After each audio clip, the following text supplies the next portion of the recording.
ప్రభుత్వం కేంద్ర పథకాలకు నిధులు భారీగా కేటాయిస్తుంది. అదే సమయంలో వాటిని వాడుకునేందుకు రకరకాల నిబంధనలు విధిస్తోంది. 2024-25 నుంచి కేంద్ర ప్రభుత్వ పథకాల నిధుల వినియోగానికి సంబంధించి దేశవ్యాప్తంగా స్పర్శ్ అనే విధానం తీసుకొచ్చింది. దీనివల్ల గత ఆర్థిక సంవత్సరంలో ఏపీ 5,321 కోట్లు నష్టపోయింది. స్పర్శ్ కంటే ముందున్న విధానంలో ఏదైనా పథకానికి కేంద్రం వాటా నేరుగా ఏపీ ప్రభుత్వ ఖజానాకు చేరేది. బిల్లుల క్లియర్ చేసి చెల్లింపులు చేసేవారు. కానీ ఇప్పుడు స్పర్శ్ విధానంలో కేంద్రం వాటా నేరుగా రాష్ట్రాల ఖజానాకు చేరడం లేదు. బిల్లులు రాష్ట్రంలో క్లియర్ అయ్యాక కేంద్రానికి పంపితే అక్కడ కూడా క్లియర్ అయితేనే డబ్బు కాంట్రాక్టర్ల ఖాతాలో పడుతోంది.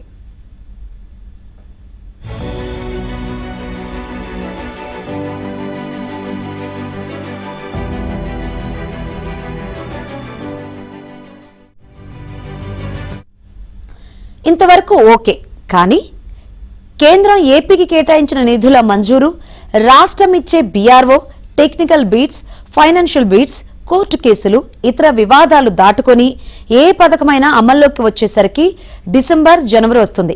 ఆయా పథకాలు చేపట్టి బిల్లులు సమర్పించడం, క్లియరెన్స్ పొందడం, బిల్లుల చెల్లింపు మార్చి 31లోగా జరిగిపోవాలి.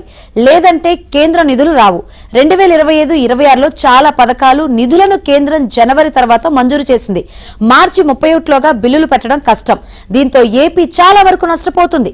కొన్ని పథకాలను సగం వినియోగించుకుంటుండగా మరికొన్నిటిని వాడుకోలేకపోతుంది.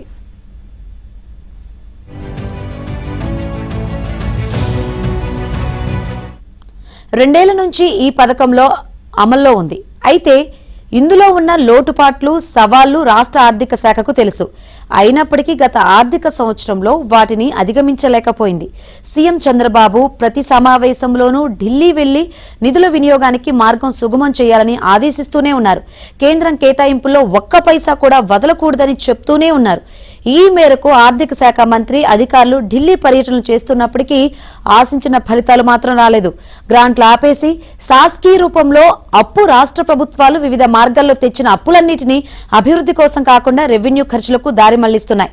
దీంతో అభివృద్ధిలో వెనకబడిపోతున్నాయి. నాబార్డు, ఈఏపీ నుంచి తెచ్చే అప్పులను మాత్రమే మౌలిక సదుపాయాల ప్రాజెక్టుల కోసం ఉపయోగిస్తున్నాయి.